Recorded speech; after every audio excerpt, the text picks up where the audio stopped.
What was your favourite toy or game as a child? My favourite game as a child was probably Guess Who. I think they've still got it out now because my little brother had it a couple of years ago, so go and find it, it's a good game. What scares you most? What scares me most would probably have to be snakes. I don't like snakes, they scare the life out of me. What's your favourite Manchester United chant? My favourite Manchester United chant is probably the one about Johnny O'Shea.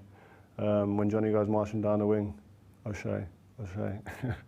Who was the first person you became friends with at Man United? The first person I became friends with at Man United was probably Wes Brown. I knew him from the England squads before, and obviously he knew that I didn't really know many players in the first team dressing room, so we went out for a meal and stuff, and he kind of showed me around Manchester at first, so Wes Brown probably.